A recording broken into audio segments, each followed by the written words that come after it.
G'day, my name is Joel Rasmussen, and today I'm talking to the eternal lightweight champion, Mr. Quillan Salkilld. Quillan, thank you so much for joining me today. I greatly appreciate your time. Hey Joel, I'm glad to be on. Thanks for having me. Of course. And the first thing I just wanted to ask you, I know it may be a bit of a basic question, but your last fight out, you captured your title. This is your first camp officially as a champion. How has the first champion camp been going? It's been good. Everything's going according to plan. Just been normal as always. I've always been good at at structuring my fight camp, making sure I get through without any issues or with very minimal issues. So this camp's been no different. Every fighter, especially when, at least I think, when they're at the highest kind of level of the sport in the area, in the region, you've all got that championship mentality, but now you do have that title that says you're the best in the region at lightweight. Does it feel any different to capture that belt? It does, it does. It's just put a stamp of where I'm at in the sport, and it's like I've always felt like I was the best in the country, and now this is kind of like the official, like you are the best, and it's it does, it does feel good, like I can't lie and say it doesn't really feel any different, but it I think there's like a different aura around it. Is that always beneficial? Does that come with any other pressure at all? Yeah, there's more pressure, but I deal with pressure very well. So I know once I get under those lights, the pressure will fade and it will just be, it will just go, according to plan. Of course, having that belt, cementing yourself as one of the best in the country and the region, brings eyes from all over the world. You're recently involved with the road to UFC. Unfortunately, didn't come through no fault of your own. Just kind of one of those things that happens. Yeah. That whole experience, how is that? Is that heartbreaking when it doesn't eventuate? Something you need to bounce back on? What are your kind of thoughts on it? Yeah, it was heartbreaking because I was so close to such a big opportunity to go and perform on a stage like that, and then have it getting like taken away from you with like no fault of my own. Like just before, like after we weighed in, it was like a couple hours afterwards, and then I received the news that I won't be fighting. It was it was gut wrenching, but either way, it was a really good experience to have, like going over there and getting to see how the best show in the world is run. That's exactly what I wanted to ask you about. I know you've had international fights in your amateur career, but as far as I know, in the pro ranks, you've only fought in Australia. You didn't get a chance to fight, but being able to go over to a different country, experience a weight cut in a different country, experience getting around and all that, what was kind of the learning process like?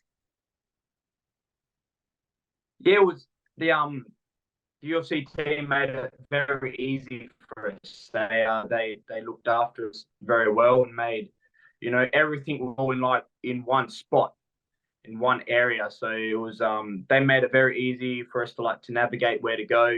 And plus, I had my manager Jasmine with me, and she's like, she's like mum for our group. Like she takes care of us and organizes everything. So otherwise we're just a bunch of dumb fighters that can't sort shit out. So luckily that we got her involved.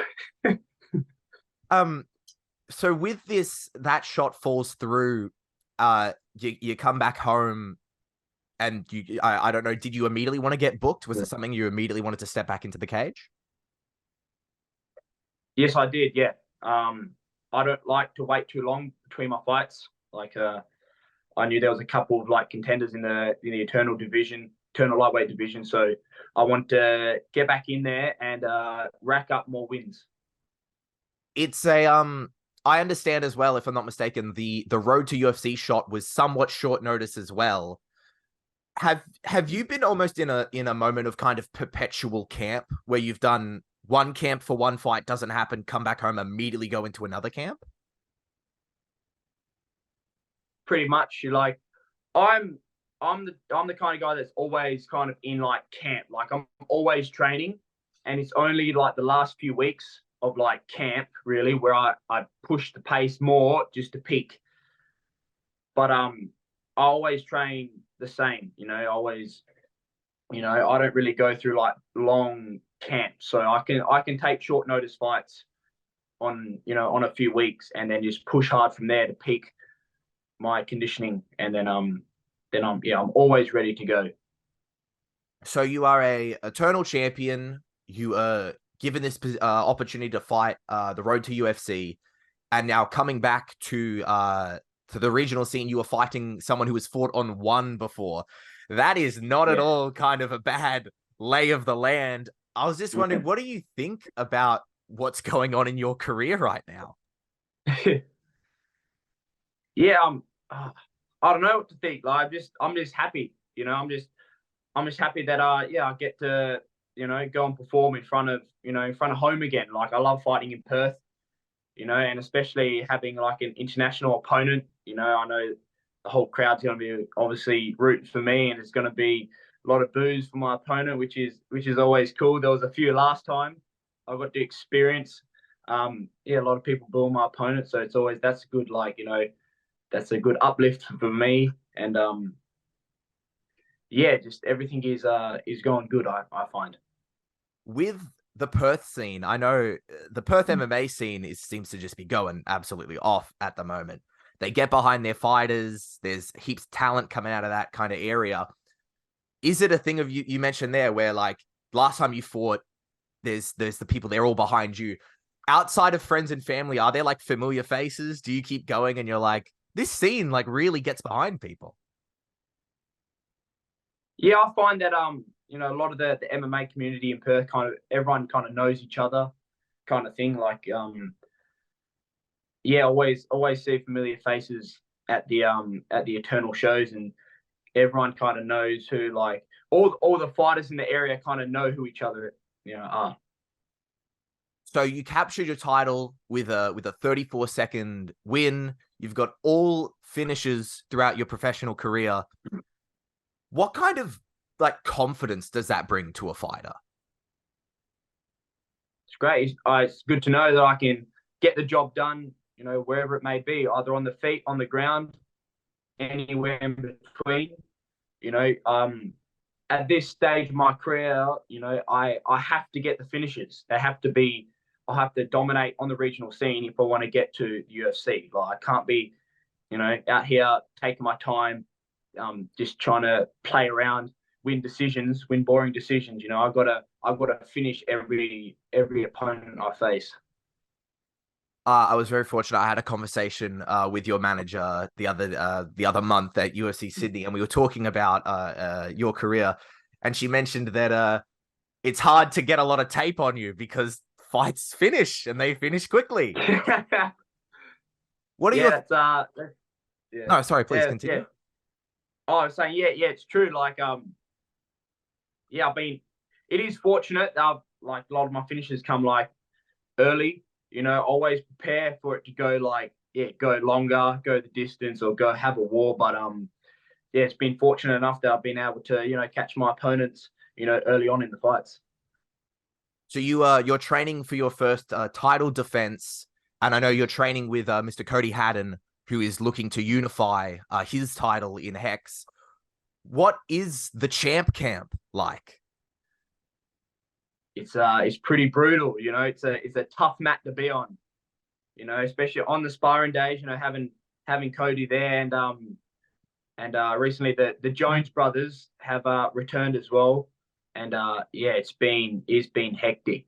Like sparring with them boys. Yeah, it's not a real fun time.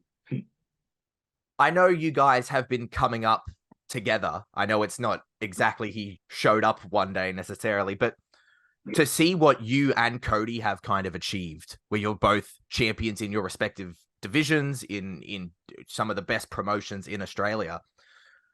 Like, what are your thoughts on that kind of when you look back at kind of where you guys started at to get to here? Yeah.